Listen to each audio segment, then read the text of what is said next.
Hi guys, this is a really different video than what I normally make, and so if you're not into this subject at all, you might want to just skip right on past it. It's kind of weird that I'm putting this on my channel because this, like I said, isn't what I normally do, but the reason I'm doing it is because I made a video about my bike riding, my new exercise workout and all that, and posted it on Facebook, and I got all kinds of private messages and Facebook messages and emails of people asking for, they just want to know more. What am I doing? What diet wise, exercise wise, why am I doing it? And just they want answers. They just want me to talk about it, so I'm going to put it here on my YouTube channel. And it doesn't really fit, but then again it does, because this is an advice channel that if you're new to my channel, I give advice to artists and people that want to become children's book illustrators, specifically tutorials and things like that.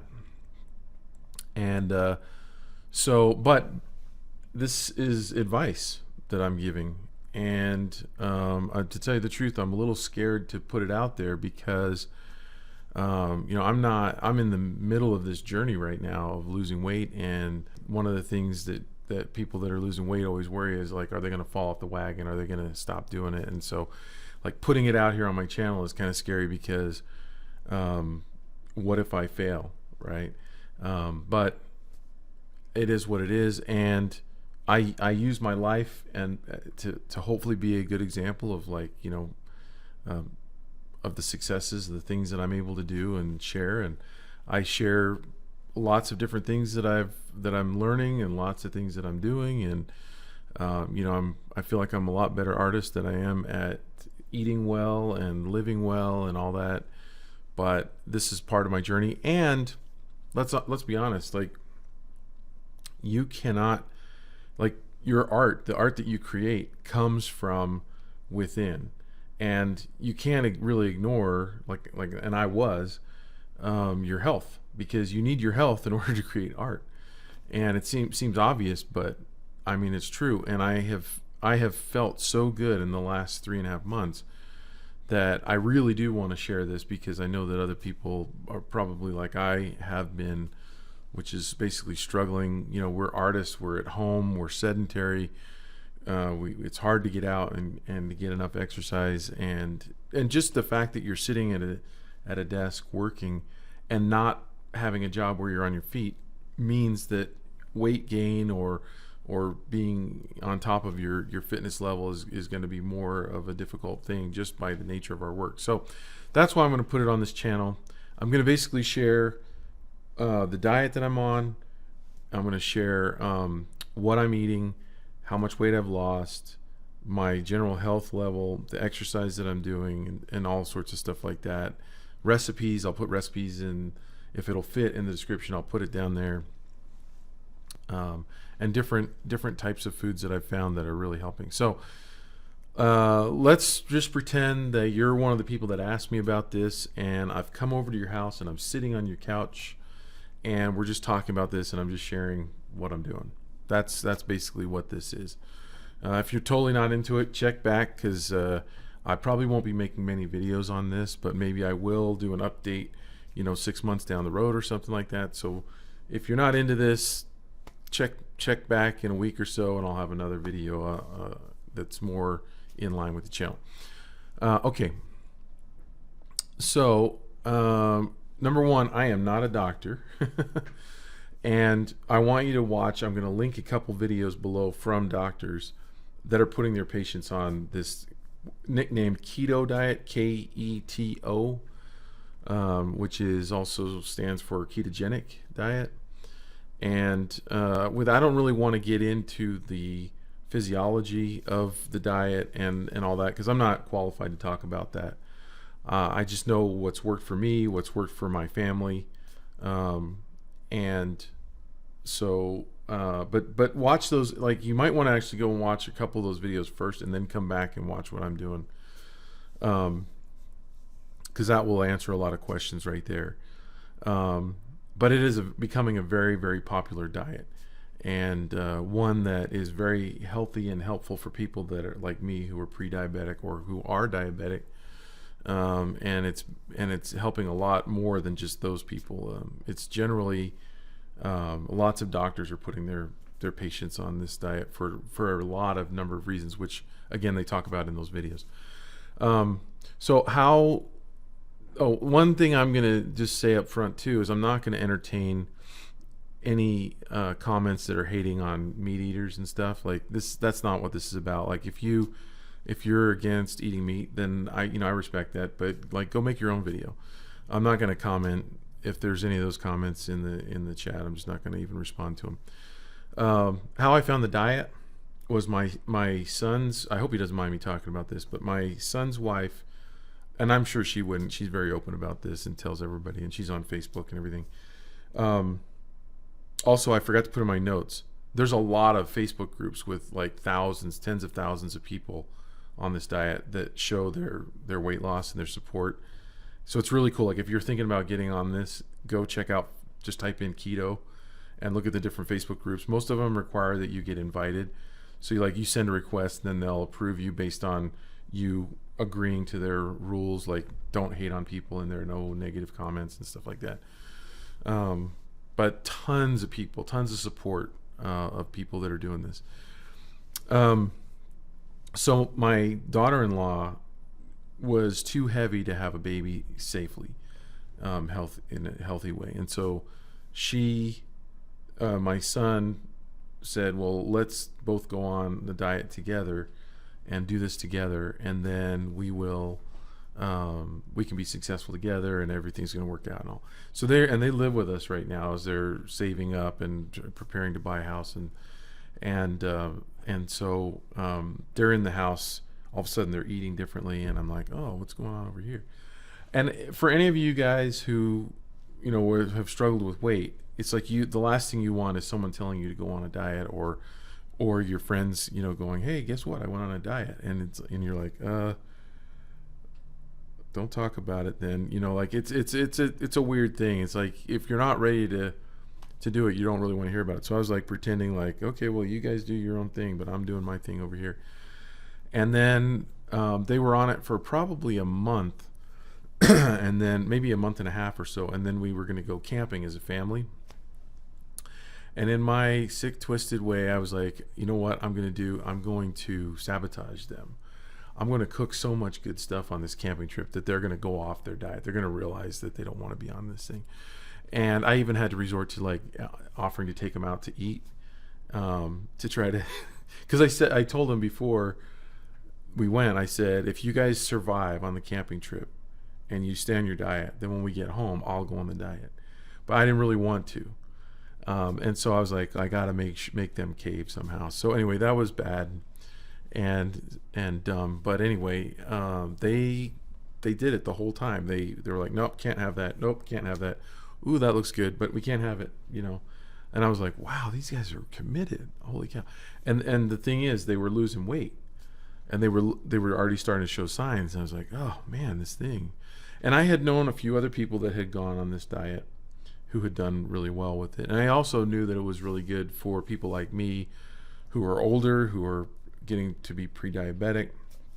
And basically what happens when you're pre-diabetic, and this happens to almost everyone who's overweight and maybe in their 40s, 50s, and 60s and on, is your body doesn't, if I have this right, your body doesn't make insulin to counteract the sugars that you eat and the carbohydrates, because the carbohydrates turns into glucose. And so because your body can't regulate with insulin, you get these crazy sugar spikes, and I'm not sure exactly how. I know it raises your blood sugar, but if your blood sugar gets too high, again, I don't know the physiology behind it, but if your blood sugar gets too high, it can get really dangerous and can cause other really bad things to happen in your body. And that's how you get basically diabetes, where type 2 diabetes, where you can have real problems. And I actually know a guy, I met a guy at the gym the other night who is a Polynesian guy, and he was one of those really big, huge guys. And I got into playing racquetball again recently. I've played racquetball for 30 years, but I stopped 2 years ago. I was playing like at least once a week, sometimes as much as 3 or 4 times a week for the last 30 years. But 2 years ago, I stopped because my knees were hurting too bad because I got too heavy. And so it's like the heavier you get, the harder it is to exercise because everything starts to hurt more. And it's said that for every pound of weight that you have over the weight you're supposed to be, it's like 3 to 4 pounds of pressure on your knees and other joints. So like if you jump down off of something, if you weigh 10 pounds, if you're overweight by 10 pounds, it actually feels like 40 pounds on your knees.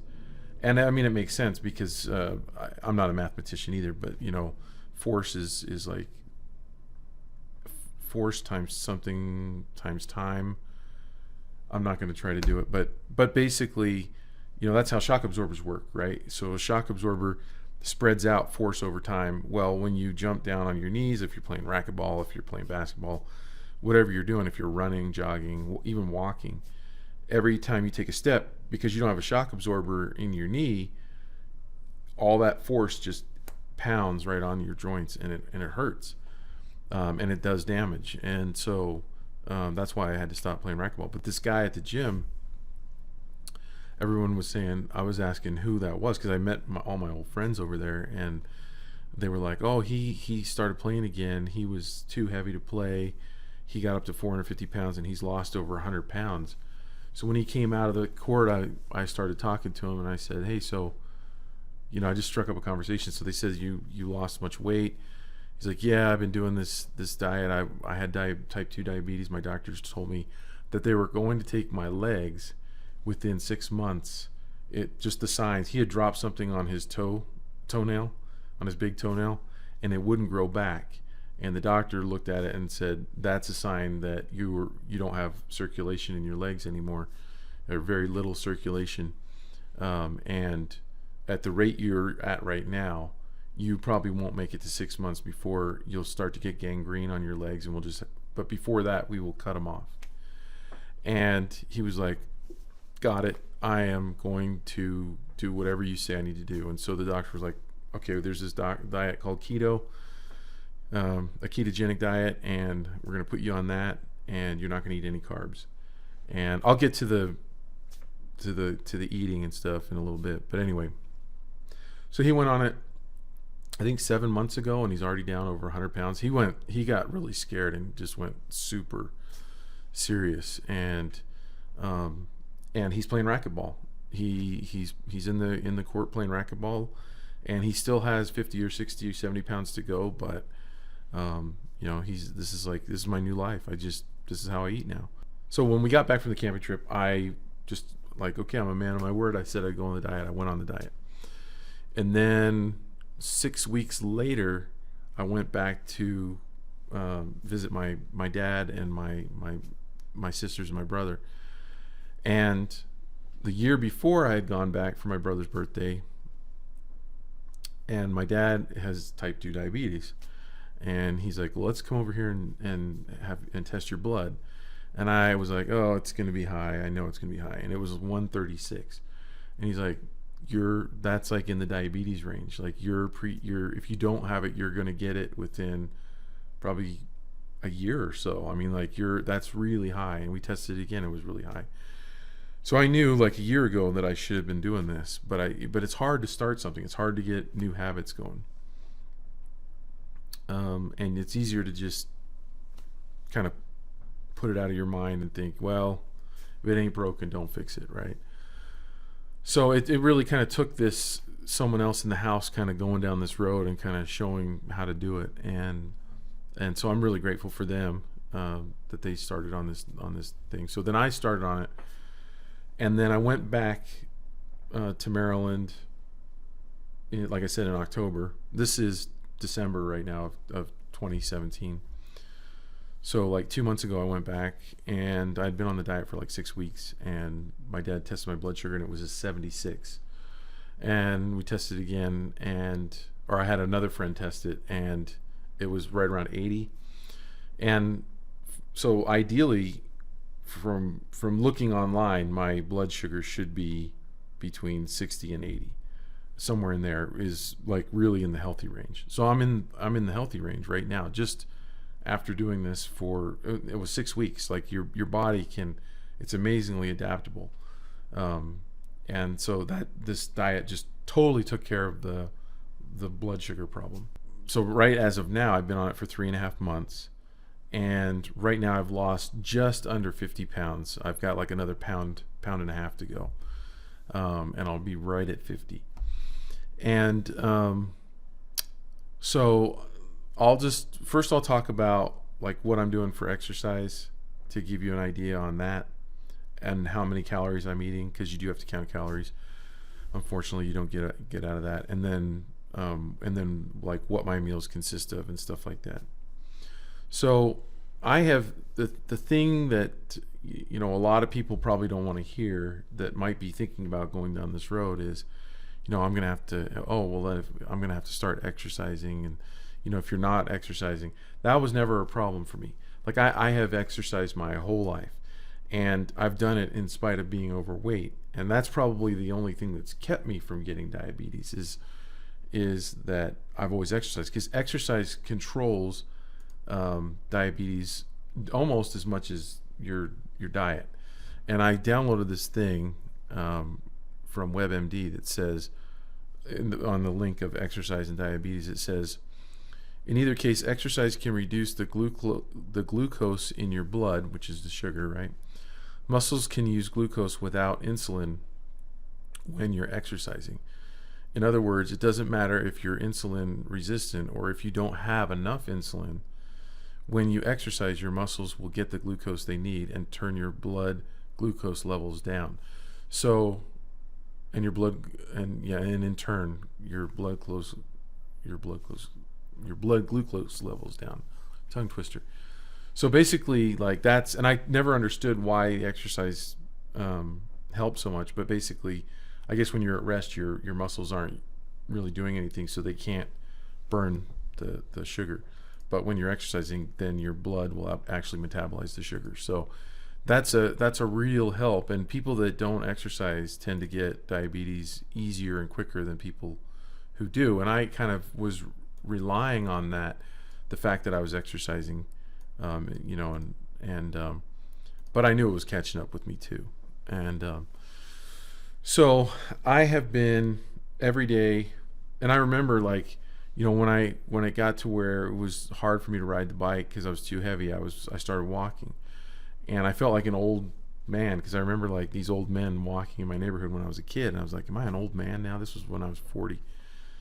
And I'm like, well, but walking's better than nothing. So I started walking with the dogs, and taking them on hikes and stuff. And I've always been into backpacking.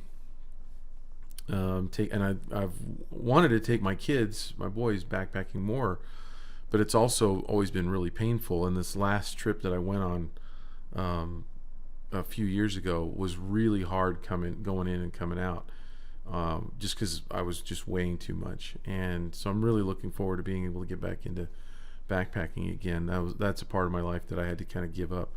I also kind of gave up mountain biking. I used to be an avid mountain biker.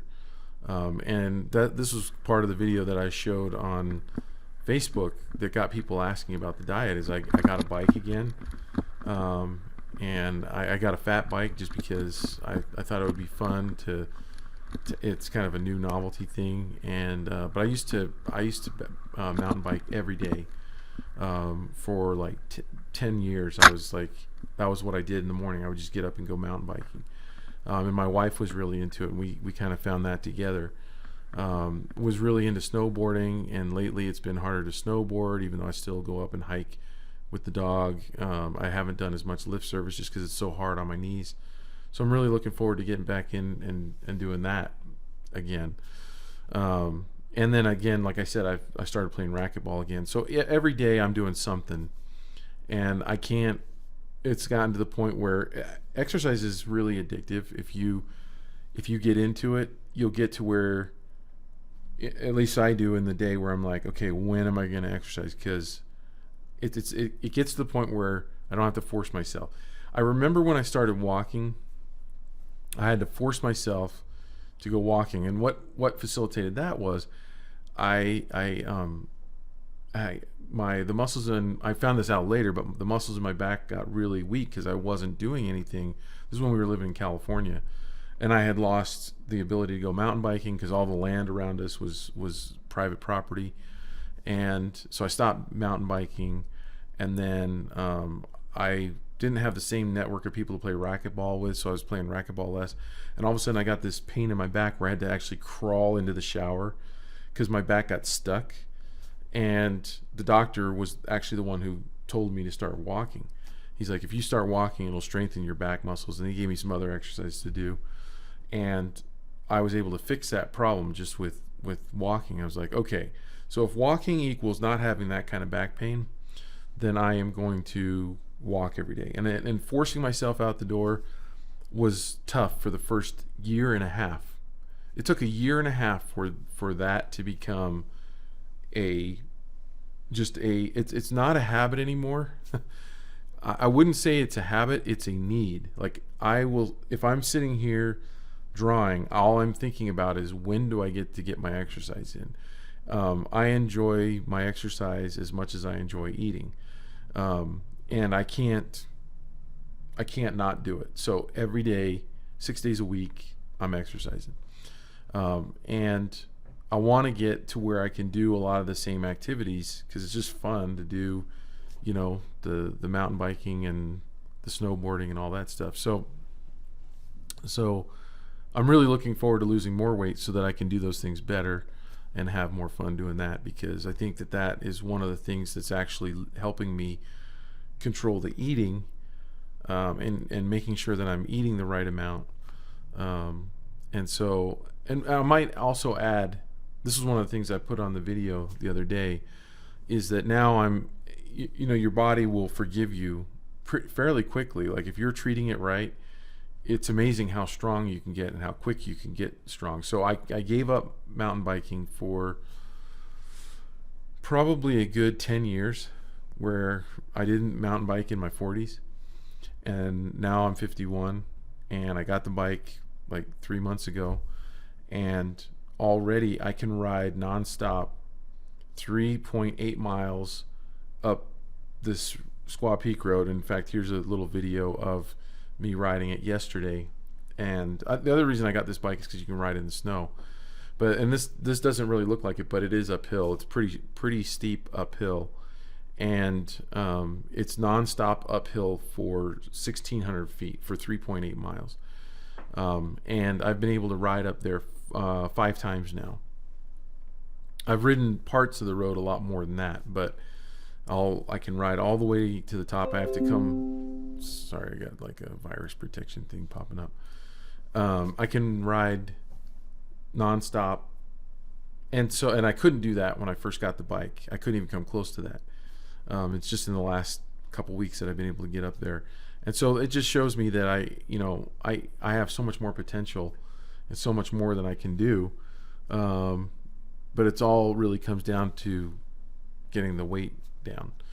So the keto diet is basically where you eliminate carbohydrates, and you're eating basically just protein and fat mostly. I'm just going to give you a cursory understanding of what's actually going on. There's a process called ketosis that your body can go into, where you, instead of burning glucose, you burn fat. And so you can actually retrain your body, not retrain it, but if you starve it of carbs, it only has, the next thing that it will burn is fat, unless you're getting too much protein. And I'm just regurgitating what I'm hearing from the research.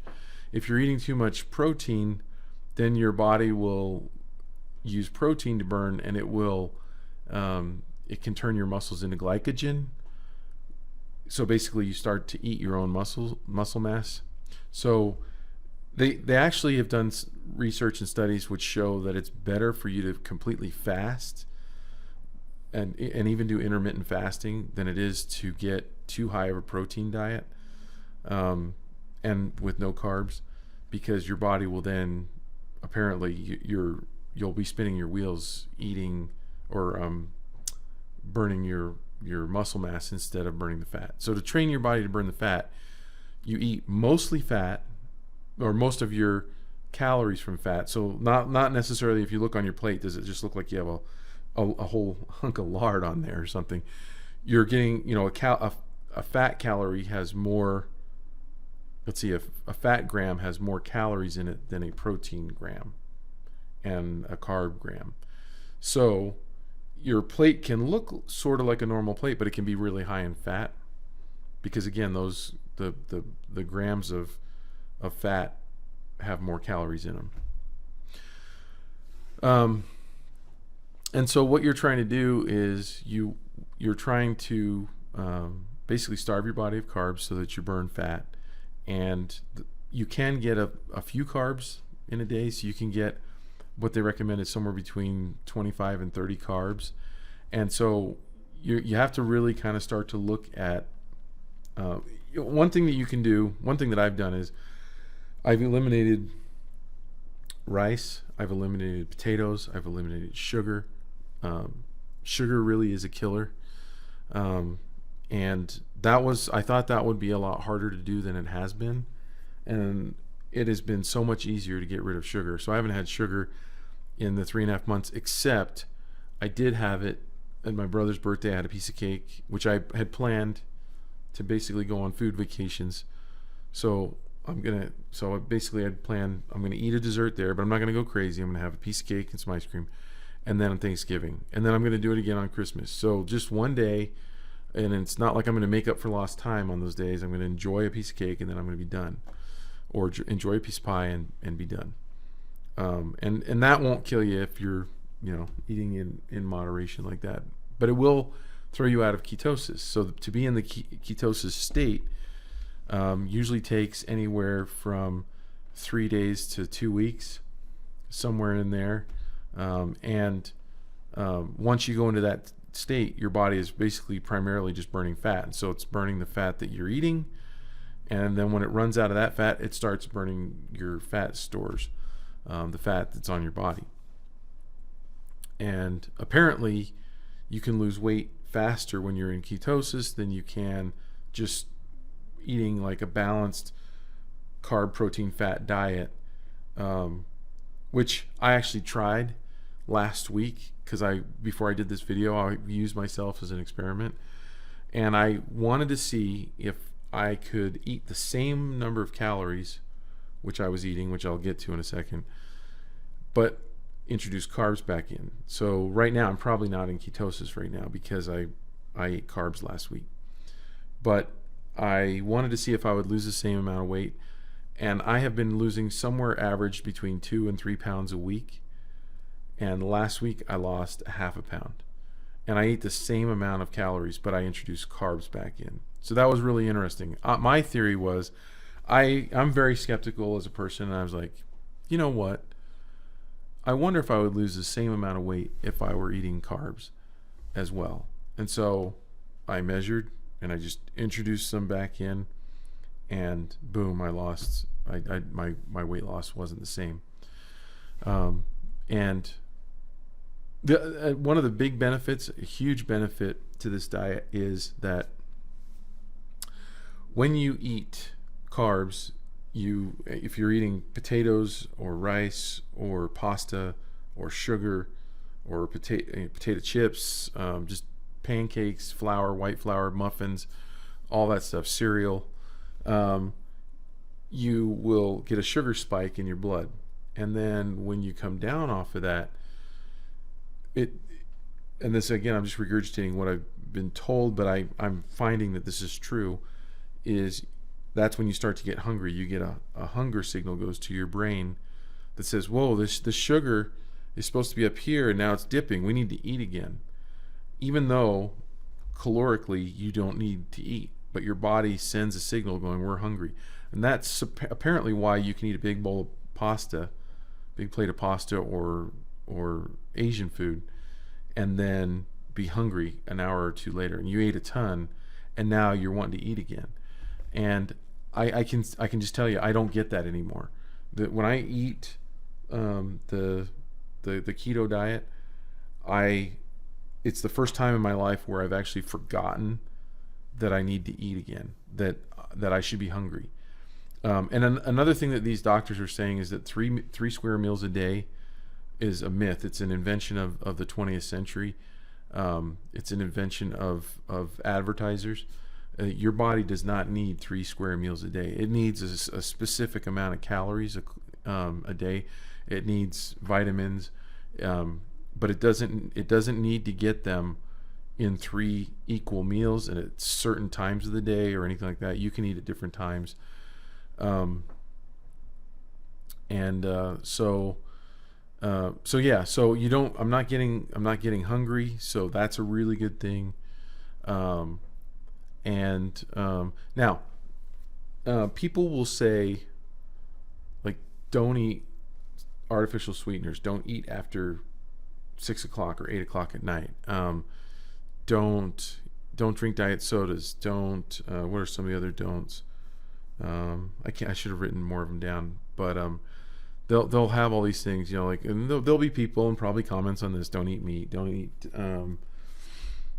eat a lot of things. Like, number one, I am not trying to be perfect overnight. Every time I have failed on a diet before, and I've tried a lot, not recently, but throughout my life. The things that trip you up are usually mental, but they're mental because you try to place too much. You try to go for too much, and so you create these unattainable goals, and then when you don't attain them, you go, well, and I'm speaking for myself, but I'm sure some of you are like that too. You go, well, I screwed up. I knew I was going to screw up, so I might as well just go back to my old habits. Okay, so number one, I'm almost 50 pounds, and by the time you see this video, I probably am 50 pounds lighter. The health benefit to being 50 pounds lighter is greater than drinking a diet soda, which I'm way down to like 1 a day now. But some people will try to beat you up if you go on something like this, and they'll say, well, you shouldn't do this, or you shouldn't do that, or you shouldn't be eating meat, or you shouldn't be, all these different things.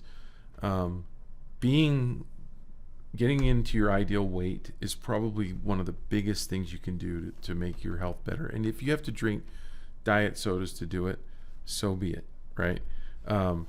And then maybe for myself, like, wanting to be healthy, I don't want to drink diet sodas. I don't want to want them. So maybe I'll be able to work on those down the road and go completely to water. And I was talking to Jake, my business partner, the other day, and he's completely given up sodas. He's like, you will love it if you can give that up. And I'm grateful for that. I probably will try that, but not right now.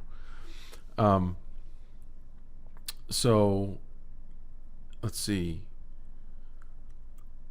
Okay, so let me talk about calories. So right now, and this is gonna be different for you. You're gonna have to look this up. There are calorie calculators online where you just type in your weight, and your age, and your activity level, and like exercise wise, and it'll tell you about how many calories you're burning in a day. And so for me, and I went on 3 different ones just to cross check them against each other. They were all about the same.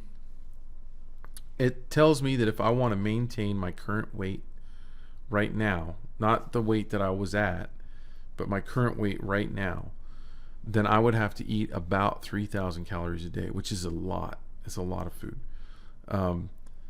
And so anything under that, I can lose weight on. And so, the keto diet isn't magical. It's not going to allow you to eat whatever you want, whenever you want, and as much quantities as you want.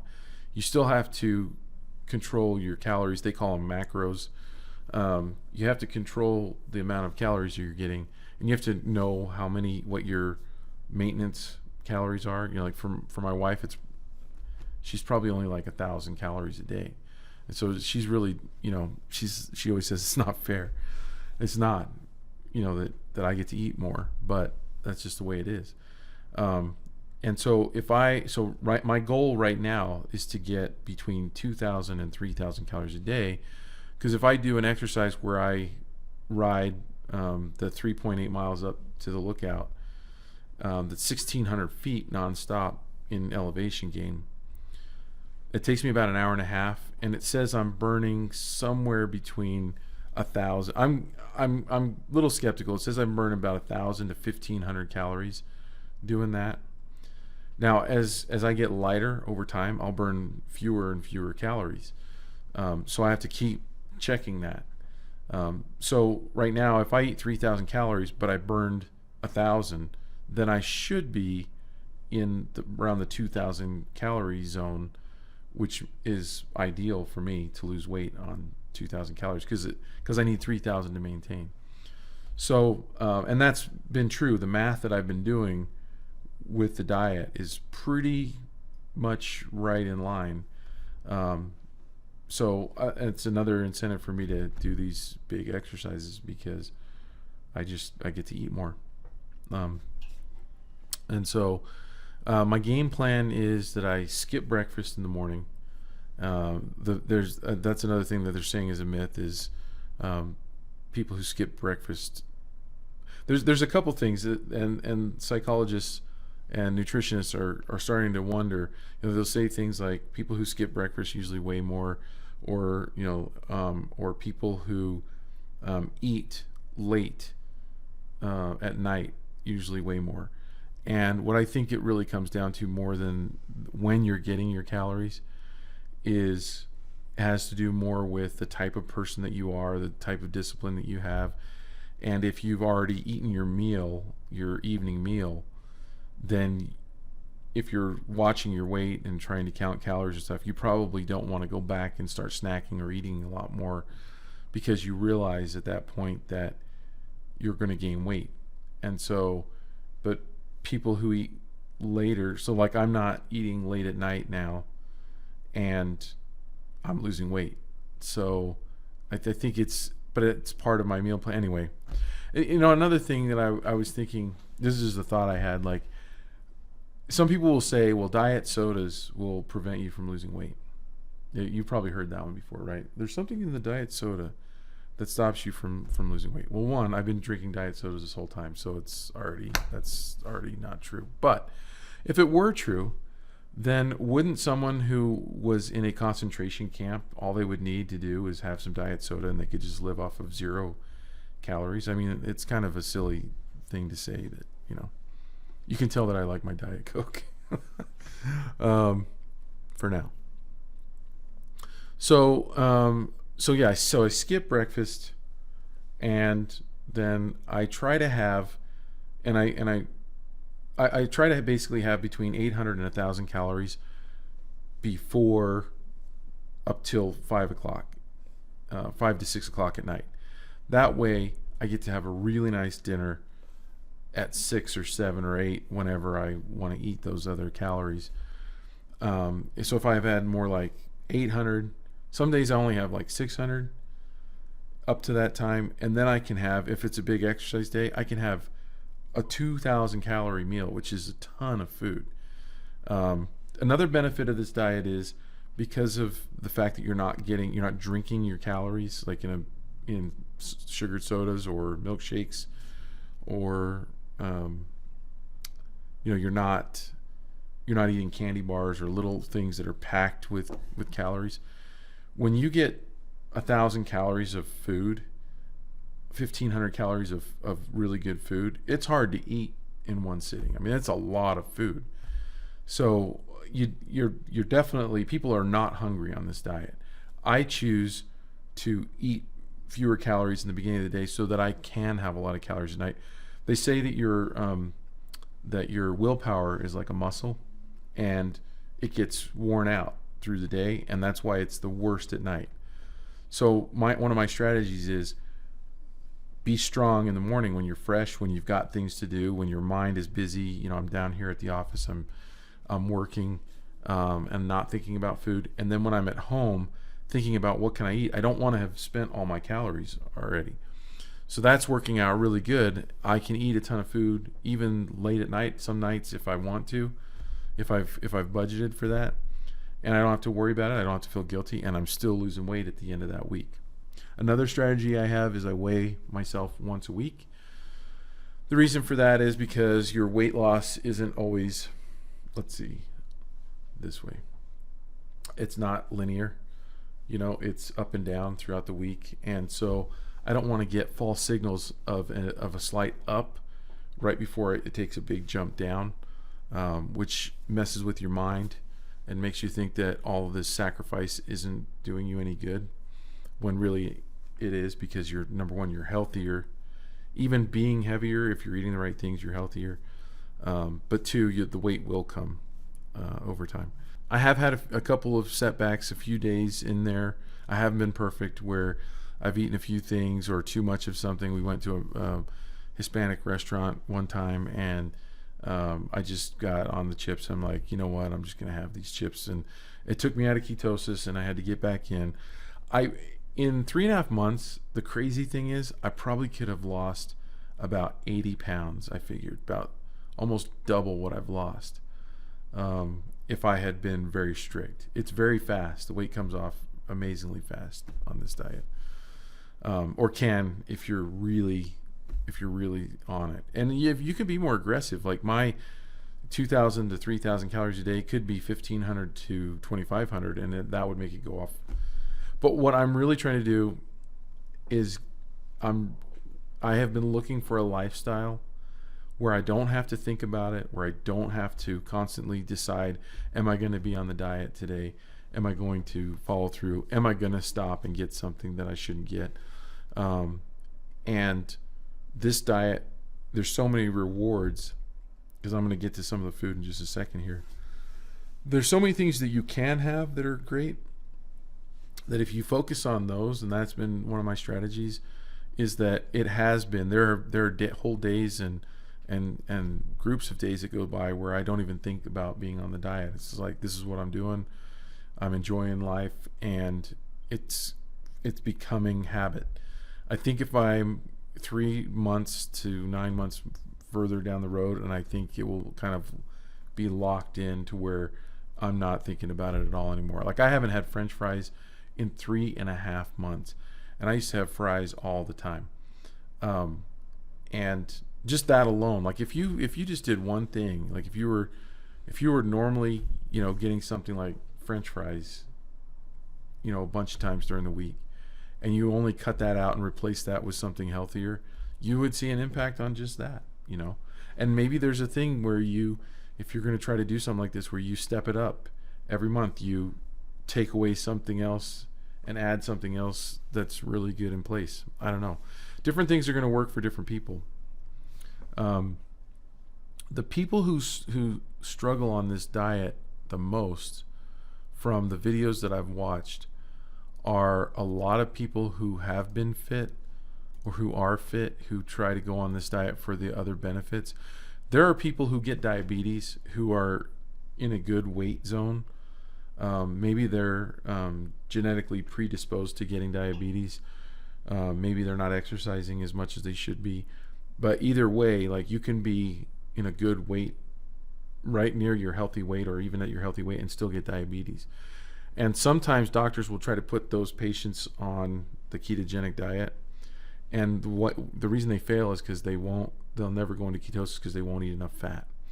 The actual pure keto diet is 90% of your calories from fat, which is crazy in some ways. I mean, if you think about it, the diet that I'm on is more like 70% fat, of calories from fat, and that's, a lot of people call that, a lot of doctors call that a modified Atkins diet. So here are the basics that I'm just going to talk about. But again, don't just take it from me. Like, you need to, if you're going to do this, you need to go and start watching videos. You need to get in the Facebook groups, see people that are doing it. You can ask questions on Facebook. People are so helpful. And you just read what people are posting, and that people are posting their recipes on these Facebook groups. And so if you're going to do this, do it right. Get involved in a community, get the community aspect of it, and start watching videos, and you'll be surprised at how much you can learn. But basically, one of the big ones is you can't have fruit. So if you're a fruit lover, you're going to have to go off fruit at least for a while you're in doing the weight loss. If you're diabetic and you're getting rid of the fruit because you want to lower your sugar down, then maybe you just have fruit every now and then. But fruit has glucose, and even though it's good sugar, it's the better sugar for you. It's not as bad as the refined sugars, but it still will spike your sugar level and cause you to have problems with your insulin level. So you can't have, like I said, you can't have fruits. You can't really have potatoes. You really want to limit your carrots. Carrots aren't really keto friendly because they have a lot of sugar in them. You do want a lot of vegetables, a lot of your green vegetables. Tomatoes aren't that great for keto because, again, you have sugar. It'll spike your sugar. But I put a little bit of tomato slices in with my quesadilla, and I don't seem to have a problem with that. I'm basically eating meat and vegetables, which is the main thing. With chicken, we used to be told, we were basically told that fat is bad, and so you want to take the skin off chicken, and you can have sugar. You can have sugar, and you can have protein, but get rid of the fat. And we're finding that was all basically a lie. That it's the carbs that really spike our sugar and really wreak havoc with your body. And so let me talk about three basic. Let me give you an idea of like the stuff that I'm having for snacks first. Maybe you can eat. I don't know why I'm going snacks first, but it's like, let me just talk about things you can eat. Avocados are your friend. Avocados are like the perfect keto food. Eggs. Dairy is good as long as you're getting like the fatty dairy, like butter and cream, which sounds wrong, but this is what I've been eating and losing weight, eating these heavy rich foods. It's like they've always for years they were wondering why do the French in general, why are the French people in shape while Americans are overweight so much. And in French cooking, they use a lot of cream, a lot of cream sauces and things like that. Number one, they don't eat a ton, but they're also eating more of what's in line with a ketogenic diet. So bacon, eggs for breakfast is really common. Avocados, you can have those. You got to cut out the toast. You can't have bread. But you can have cheese. And one thing that we have found that is probably been the best find are these low-carb tortillas. With carbs, you can subtract the dietary or the fiber carbs from the regular carbs, the total carbs, to get your net carbs. So you'll find tortillas that are net anywhere from 4 to 6 carbs. And again, if you're in a day, if you can only have 25 to 30 carbs, if you can have a tortilla that's 4 carbs, you could have a tortilla with your breakfast, lunch, and dinner, and you'd only have 12 carbs added in from the bread-like substance. So that's the tortillas have substituted for bread. Nuts, you can have almonds. You can have Brazil nuts, you can have walnuts and macadamia nuts. I've heard that almonds are okay. Peanuts tend to have more carbs, and so do cashews. Cashews are my favorite nut. I was heartbroken to find that out, but I love macadamia nuts. My parents used to live in Hawaii, and they would bring back macadamia nuts, and so I love those. So let me give you an idea. So for lunch, I'll make a tortilla, like maybe on Sunday I'll make up, maybe 10 quesadillas, and then I'll just wrap them up and I'll bring them down here to the office and just heat one up in the microwave. And one of them's probably giving me they're pretty big, they'll probably give me about 600 calories. And so I'll skip breakfast, have that at lunchtime, and then I won't eat again till dinner. And boom, I've got, if it's an exercise day, or no exercise day, which is very rare, I could still have about 1,700 calories in the evening, which is a lot of food. So, and again, because it's not spiking your sugar, you don't get that hunger craving. But I will reach for some sardines. I know a lot of people are squeamish about those. Kippered snacks are good. Eating the canned fishes are good. They're they got good oils, good fish oils in them. We make a keto casserole, and I'm gonna put the recipe in the description down below. It's like one of the best casseroles ever that I've ever had. And I'm not a really big casserole guy, but sometimes on Sunday I'll make up a pan or two of this, and then I'll put it in like the little Tupperware things, and then I'll just bring those down here and heat those up. So that's kept us going. Another thing that we found is the cauliflower rice. Asian food is probably my favorite food, and so when I went on this diet, I was like, I am giving up my favorite food. I love all kinds of Asian food. It's my favorite. So rice is my absolute favorite starch, but I can't have it. I just can't. It's going to spike my sugar. I mean, I can have it every now and then, like when I'm like on a holiday, or and I've basically decided, if it's a family birthday, not extended family, but family birthday, I'm gonna go off the diet. If it's a vacation, I'm gonna go off the diet. If it's a major holiday like Christmas or Thanksgiving, I'm gonna go off the diet. So I can still have those things, but I'm just gonna have them very rarely. But we found this keto rice, and I thought, when I first saw it I saw it in the Facebook group, I thought, no, there's no way this is going to taste anything like rice. It's not going to be like it at all. And then one day I was like, wait a minute. One of my dishes that I make regularly is fried rice. I make up a fried rice, and I'll put chicken in there with it, or have some chicken with it. And I make really good fried rice, by the way. And so I thought, well, what I'll do is I'll just get some of this cauliflower rice and try it out and just see if it works. And so I experimented with it and fried it up, and it is amazingly good.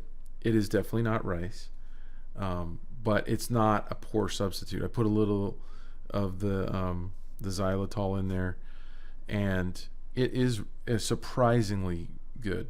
Because I put a lot of other vegetables and stuff in there too, and with the meat and everything, it fries up with the soy sauce, and I put either some stevia or xylitol in there, and it's another dish that we can have. And when we found that we can have that, it just opened up all kinds of new possibilities. So I'll have that.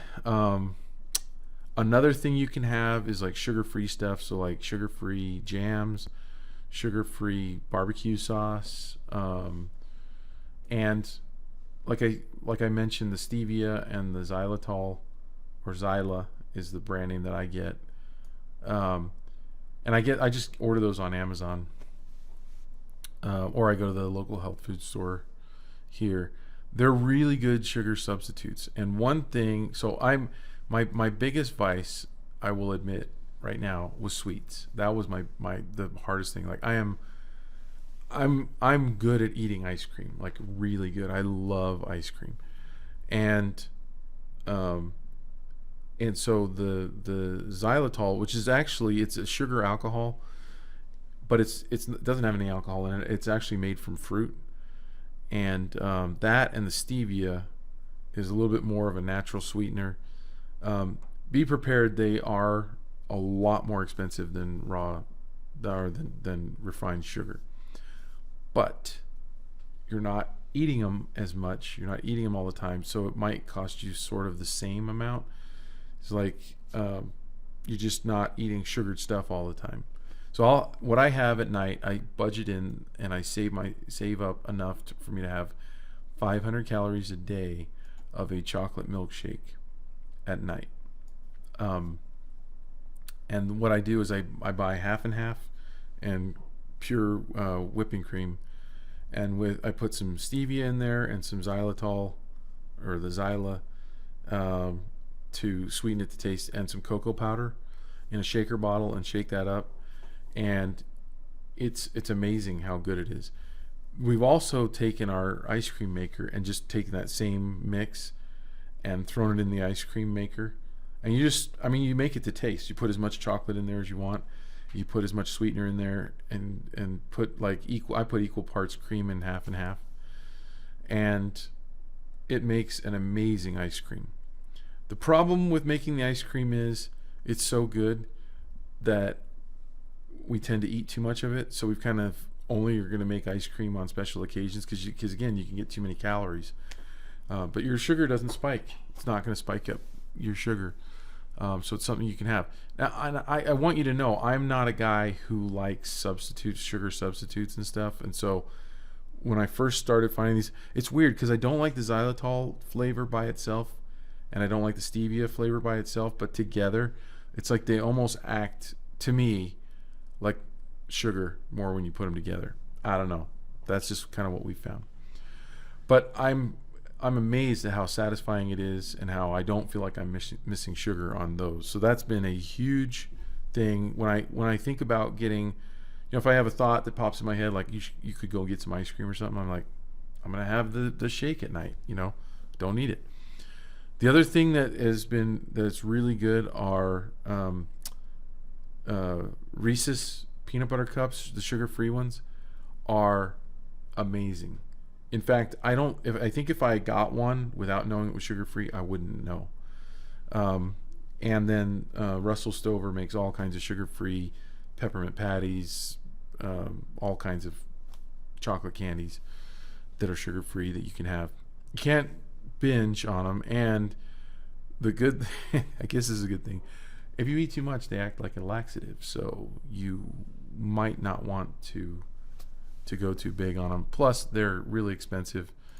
It's like they know that they got you. I think that's why they're that expensive. Like, if you're diabetic or if you need it, then they're like, well, you're going to pay for it because you don't have an alternative, and so they're really expensive. Also, they're specialty items, so they're going to be more expensive anyway. Also, if you want to go out to eat, you can have a steak. You can have vegetables with it instead of the baked potato. I just try to get vegetables or a salad. If you're going to a fast food place, a lot of places will do what they call a protein wrap or a lettuce wrap, and you can get any burger that way or sandwich. So like if you go to a lot of sub shops, they'll do what they call some places call it an unwich. Some Jersey Mike's calls it a sub tub, where they make the sandwich in a tub instead of on a bun.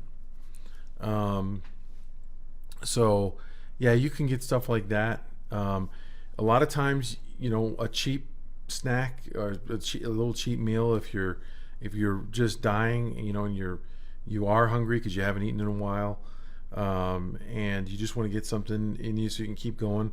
If you stop by, in McDonald's or something, and get a McDouble for $1.50 and throw away the bun, you can eat the burger out of it. And so I've done that a bunch of times too.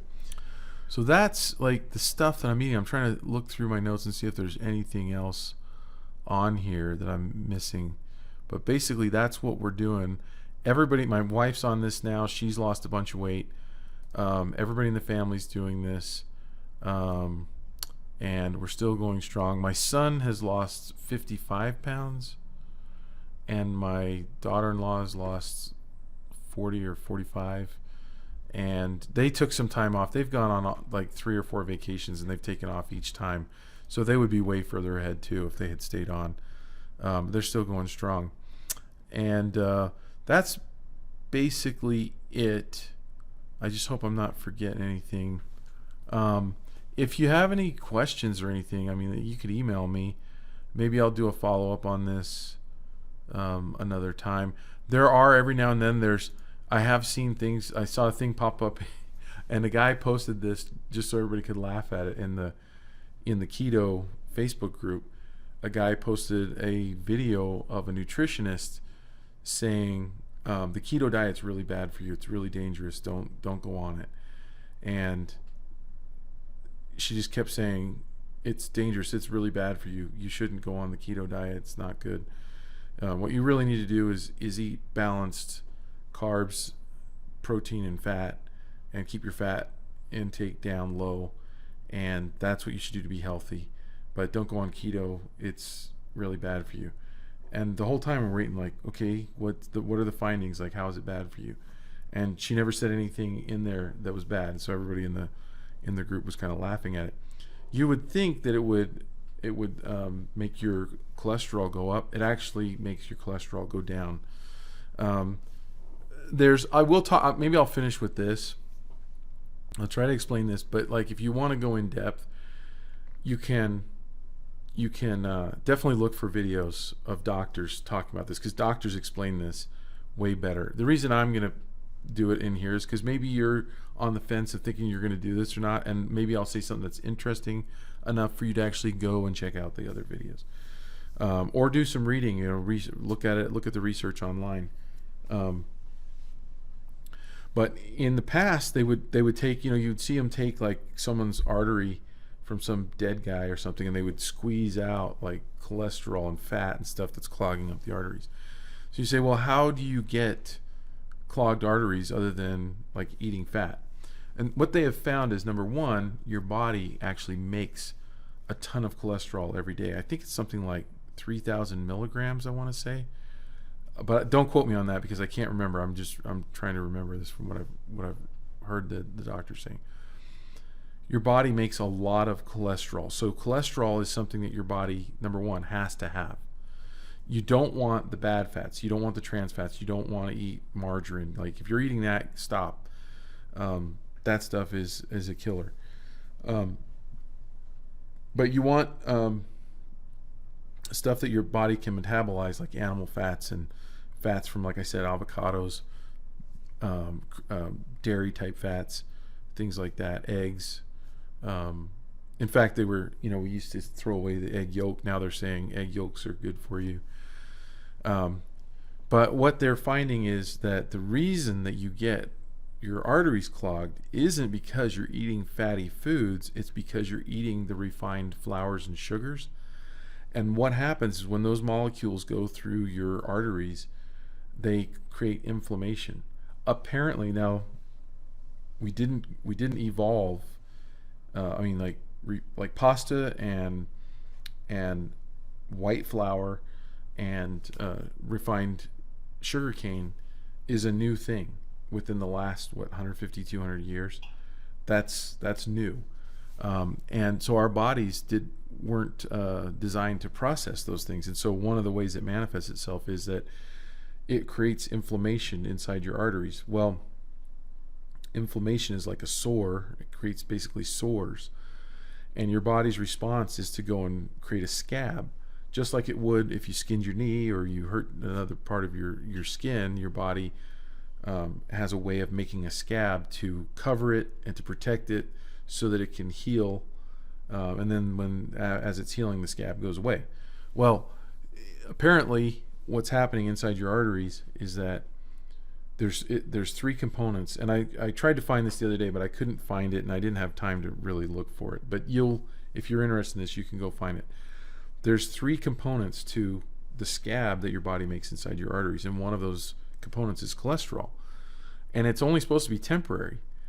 And so you're supposed to, if something were to come along in your body and create a sore where you get cholesterol, because you're eating a good diet, eventually that scab will go away and that cholesterol will leave your arteries on its own.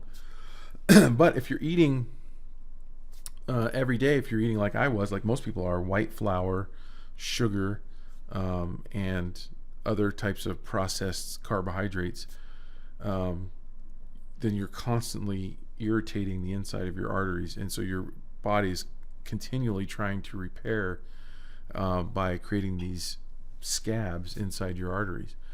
And so apparently, if you're eating the correct foods, which are the fats and the vegetables, and the proteins, then you basically won't create inflammation, and so your body won't send plaque, won't send cholesterol to clog up your arteries. And there have been studies of people who have had clogged arteries who go on the keto diet, and then they stop. They check their arteries later, and they're clear, much clearer than they were before. Again, a lot of doctors put their patients on this diet. In fact, when my neighbor across the street found out that I was going on this diet, he's a nurse, and he's like, "Oh, your doctor told you to go on it, huh?" And so it's a known thing. It's like a very well-known thing. Now, a lot of people haven't heard of it yet.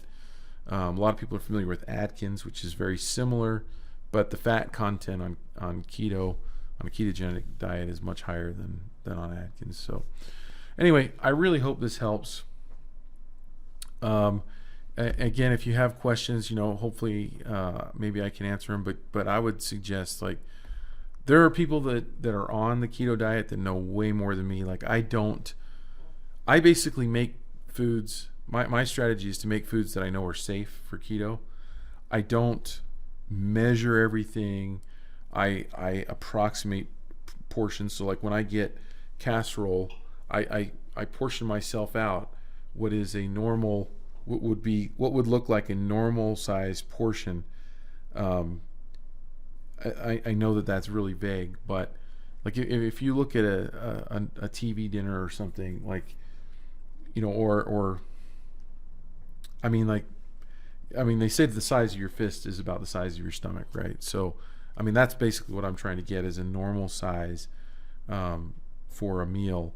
And what this like, for instance, this keto casserole is loaded with calories, but that's I'm probably with the portion that I'm getting, probably getting 600 to 800 calories in that. But I'm not to the point where I don't want it to be hard enough to where I'll quit, because it's just too hard to do. It has to be something that's easy, something that's a lifestyle. If I go along at the rate that I'm going and I stop losing weight, then I am going to decrease my portions so that I can continue to lose weight. That's my game plan right now. So my game plan right now is I'll take whatever I get. If there have been a couple weeks where I was the same weight, and then the next week I lost like 5 pounds. So again, it's not always linear, but I'm not going to watch it, and I don't have a projected date in the future of when I have to be a certain weight. I think putting those kinds of expectations on yourself can really set you up for failure. What I'm really interested in is eating a healthy diet, eating a healthy amount of food, getting the right amount of exercise, and losing weight over time.